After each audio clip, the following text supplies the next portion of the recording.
Bismillahirrahmanirrahim. Hey guys, I'm Irfan Halim, your maths teacher from PMS Boys 6. This is lecture 5 for class 9, in which we are going to teach you exercise 1.4. But before going to exercise, let's discuss some topics which we are going to use in exercise 1.5. So first topic is determinant. Determinant is the magnitude of value, the magnitude of a matrix is called determinant. For example, we have a matrix A is equal A, B, C, D. Then how we can find the determinant of this matrix A? Here is the method. For determinant, we are just putting two parallel lines from both sides of a matrix. This is the representation of a determinant. ये हमारे पास determinant का representation है, ठीक है. यहाँ पर मैंने parallel line लगाए हैं, तो इसका मतलब कि ये शो कर रहा है कि A का मैट्रिक्स A का मैं determinant फाइंड कर रहा हूँ. अब हम किस तरह फाइंड करते हैं determinant? क्रॉस मल्टीप्लाई हम करते हैं और बीच में नेगेटिव साइन लगाते हैं. मतलब किस तरह क्रॉस मल्टीप्लाई? ए को हम डी के साथ मल्टीप्लाई करते हैं, बीच में माइनस साइन लगा के सी को बी और सी को मल्टीप्लाई करते हैं, या सी और बी के साथ. तो ये हमारे पास डिटरमिनेंट का मेथड है. नेक्स्ट हमारे पास जो है सिंगुलर मैट्रिक्स किसे कहते हैं? If for example if we have a square matrix A, then A is called singular matrix if its determinant is equal 0. A को हम सिंगुलर मैट्रिक्स कहेंगे अगर हमारे पास इसका डिटरमिनेंट 0 के इक्वल हो. नेक्स्ट हमारे पास है नॉन सिंगुलर मैट्रिक्स. अगर फॉर एग्जांपल हमारे पास एक स्क्वायर मैट्रिक्स है, for example let's say we have a square matrix A, then A is called non singular matrix if its determinant is not equal to 0. Simple, बहुत आसान है, ठीक है. अगर हमारे पास किसी मैट्रिक्स का डिटरमिनेंट 0 के इक्वल है तो सिंगुलर मैट्रिक्स, और अगर किसी मैट्रिक्स का डिटरमिनेंट 0 के इक्वल नहीं है तो वो non singular matrix. Adjoint of a matrix किस तरह हम फाइंड करते हैं एडजॉइंट एक मैट्रिक्स का? For example we have matrix A equal A B C D, इसके एलिमेंट्स हैं. एडजॉइंट ऑफ ए हम किस तरह फाइंड कर, अब एडजॉइंट किस तरह हमने इस ए का फाइंड करना है? So we have to change the place of the main diagonal values and the sign of the non diagonal values. Determinant में हम एडजॉइंट में हम क्या करते हैं कि मेन डायगोनल के एलिमेंट्स जो हैं ए और डी, इनका प्लेस चेंज हो जाएगा. यहाँ पर आप लोग देख सकते हैं क्योंकि मैंने यहाँ पर इसका एडजॉइंट लिया है, तो ए और डी का प्लेस चेंज हो गया. यहाँ पर डी और यहाँ पर ए आ गया है, और नॉन डायगोनल वाले जो एलिमेंट्स हैं इनका साइन चेंज हो गए. बी और सी का साइन चेंज हो गया, माइनस माइनस आ गए. यहाँ पर दोनों का साइन प्लस प्लस था. अच्छा, नेक्स्ट हमारे पास जो है multiplicative inverse of matrix. For example if we have two matrices, so these two matrices are called multiplicative inverse of each other if their product gives us identity matrix. For example यहाँ पर अगर मेरे पास दो matrix हैं ए और B, ए को मैं B के साथ मल्टीप्लाई करूँ और इसी तरह मैं बी को ए के साथ मल्टीप्लाई करूँ और इनका प्रोडक्ट मुझे आइडेंटिटी मैट्रिक्स दे दे, तो इसका मतलब कि then A and B are called multiplicative inverse of each other. अब हमारे पास now we have exercise 1.5. The first question of exercise 1.5 is that find the determinant of the following matrices and evaluate them. तो हमने determinant find करना है और उसका हमने फिर कैलकुलेट भी करना है. First question is a equal 5 6 minus 4 1. we are repeating question in solution. First step is always the question.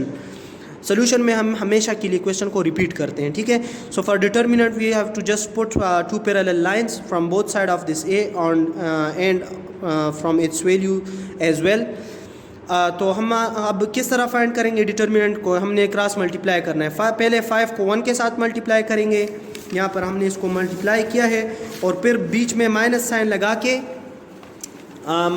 लगा के फिर हमने इसको मल्टीप्लाई 6 को 4 के साथ -4 के साथ मल्टीप्लाई किया है. ये माइनस जो है फार्मूले वाला आ गया. अब 5 1 5 आ गया है और 6 4 24, और ये माइनस साइन बाहर मल्टीप्लाई हुआ है तो माइनस माइनस प्लस 5 प्लस 24 आ गया है. दोनों को ऐड करें तो 29 आ जाएगा. It's mean the determinant of A is equal 29. ये इसकी आंसर वैल्यू आ गई है, ठीक है. नेक्स्ट हमारे पास 3 पार्ट्स जो है ये बिल्कुल पार्ट 1 की तरह है, तो ये आप लोग का होमवर्क हो गया है. 5 पार्ट में आप लोग को कराता हूँ किया है हमने.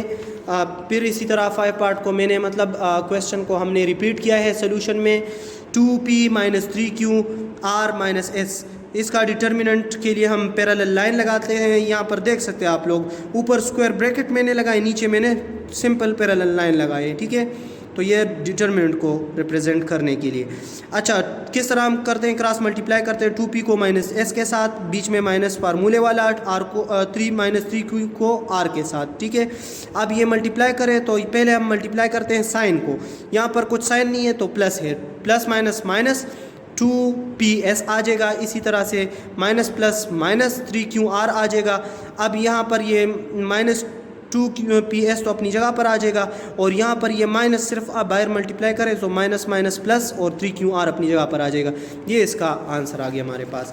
नेक्स्ट हमारे पास 6 पार्ट जो है f, हमने मतलब सोल्यूशन में हमने क्या किया, डिटर्मिनेंट हम f का लेते हैं तो इसके लिए हमने पैरेलल लाइन लगा लिए हैं 1 0 0 0 1 0 0 0 1। अब हम किस तरह 3/3 मैट्रिक्स को हम किस तरह मतलब डिटर्मिनेंट उसका हम फाइंड करते हैं। तो इससे पहले तो हमने पढ़ लिया 2/2 मैट्रिक्स को, वो तो आसान था, ये भी आसान है, इतना मुश्किल नहीं है। तो किस तरह आप लोगों ने 3/3 मैट्रिक्स को मतलब एक्सपेंड करना है, इसको हम एक्सपेंड करते हैं विद रिस्पेक्ट टू रो और कॉलम, लेकिन किसी एक रो या किसी एक कॉलम से हमने इसको एक्सपेंड करना है। So I have already expand this matrix with respect to first row, मैंने ऑलरेडी इसको एक्सपेंड किया है फर्स्ट रो के ज़रिए से। इसके लिए आप लोगों ने पहले तो ये पैटर्न याद रखना है कि फर्स्ट एलिमेंट अगर हम फर्स्ट एलिमेंट के साथ प्लस, सेकंड के साथ माइनस, प्लस, और इस तरह अगर आगे एलिमेंट आ रहे तो इसके साथ माइनस साइन आएगा, और इसी तरह से नीचे भी प्लस माइनस, और इसी तरह ये कंटिन्यू रहता है। यहाँ पर फिर माइनस है तो ये प्लस माइनस और एंड सो ऑन कंटिन्यू रहता है। अच्छा, फर्स्ट रो के साथ मैंने एक्सपेंड किया है तो 1 आ जाएगा, और 1 तो ये 1 अब मतलब फर्स्ट रो के साथ तो मैं ये इसको एक्सपेंड कर रहा हूँ इस मैट्रिक्स को, तो ये रो तो एलिमिनेट होगा ही, और फिर ये एलिमेंट जिस कॉलम में आ रहे हैं तो वो कॉलम भी इसमें एलिमिनेट हो जाएगा। तो ये कॉलम और ये रो एलिमिनेट हो जाएगा, और जो एलिमेंट रहते हैं इसको हम फिर डिटर्मिनेंट में लिख लेंगे। तो 1 0 0 1 ये देखो मैंने फिर इसको डिटर्मिनेंट में लिख लिया है, और 1 के साथ क्या ये प्लस साइन कहाँ से आ गया, ये इस पैटर्न से आ गया है। फिर नेक्स्ट हमारे पास 0 एलिमेंट आ रहे हैं, तो फर्स्ट रो तो एलिमिनेट होगा ही।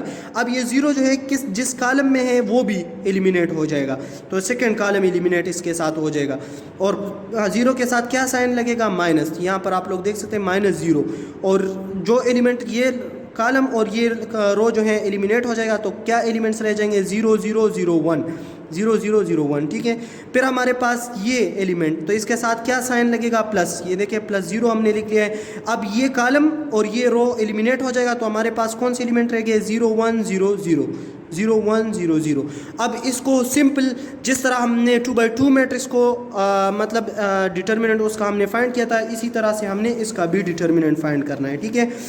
तो अब यहाँ पर 1 तो अपनी जगह पर आ गया है, ये वाला 1, और इसको मल्टीप्लाई करें क्रॉस, 1 1 ज़ा 1, और ये 0 0 के साथ मल्टीप्लाई हो जाएगा, और बीच में माइनस फार्मूले वाला लगेगा। अब यहाँ पर ये -0 अपनी जगह पर आ गया है, ये 0 1 मल्टीप्लाई करें, -0 0 ये दोनों मल्टीप्लाई हो जाएंगे, प्लस ये 0 अपनी जगह पर आ जाएगा, 0 0 मल्टीप्लाई हो जाएंगे माइनस फार्मूले वाला, और ये 0 1 के साथ मल्टीप्लाई हो जाएगा।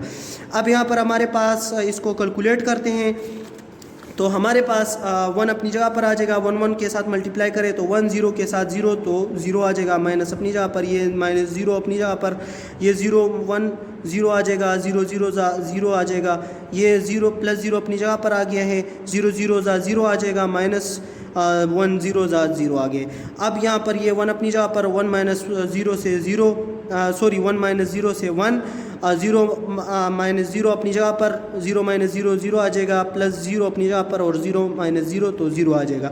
अब 1 1 1 आ जाएगा, और बाकी सब 0 आ जाएंगे, -0 और +0 आ जाएगा। ये इसका आंसर हमारे पास आ गया है 1। डिटर्मिनेंट ऑफ f हमारे पास 1 आ गए। अब हमारे पास इसके बाद नेक्स्ट क्वेश्चन जी, तो इसका हमने डिटर्मिनेंट फाइंड करना है।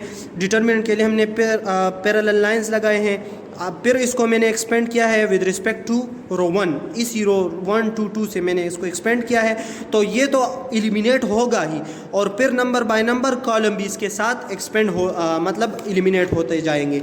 जो एलिमेंट हम ले रहे हैं वो जिस कॉलम में आ रहे हैं तो वही उसके साथ एलिमिनेट होता जाएगा। तो ये देखिए फर्स्ट एलिमेंट के साथ तो प्लस साइन लगता है, 1 आ जाएगा। फिर इसमें अगर आप लोग यहाँ पर देख लें, इस इस कॉलम ये कॉलम एलिमिनेट हो गए तो क्या एलिमेंट रह गए हमारे पास, ये 2 3 -3 4 रह गए। तो यहाँ पर आप लोग देख लें, मैंने यहाँ पर लिखा है 2 3 -3 4। इसी तरह से फिर दूसरे एलिमेंट के साथ -2 आ जाएगा, ये कॉलम अब एलिमिनेट हो जाएगा और ये रो, तो 3 3 -2 4 रह जाएगा हमारे पास। ये देखिए 3 3 -2 4 आ गए। फिर लास्ट एलिमेंट +2 और ये अब ये कॉलम और ये रो एलिमिनेट हो जाएगा तो 3 2 -2 -3 आ जाए हमारे पास। यहाँ पर आप लोग देख सकते हैं +2 आ गया और ये 3 2 -2 -3 आ गए। अब इसको हमने सिंपली जिस तरह हमने पिछले क्वेश्चंस में किया था 2x2 आर्डर का जो मैट्रिक्स हमने डिटर्मिनेंट फाइंड किया था उसी तरह, तो ये +1 अपनी जगह पर आ जाएगा, ये दोनों मल्टीप्लाई हो जाएंगे, 2 4 8 आ जाएगा।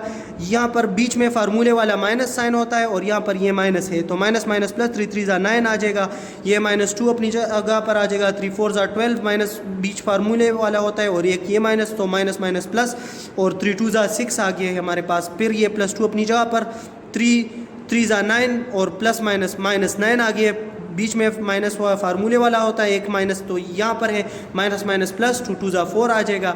अब यहाँ पर ये हमारे पास डिटर्मिनेंट ऑफ जी, ये तो इसी तरह नीचे उतरता आ जाएगा, 1 अपनी जगह पर आ जाएगा और ये 9 + 2 8 + 9 तो 17 को 1 के साथ मल्टीप्लाई करें तो 17, -2 अपनी जगह पर आ गए, 12 + 6 18 आ गया हमारे पास, +2 अपनी जगह पर, -9 + 4 से -5 आ जाएगा हमारे पास यहाँ पर।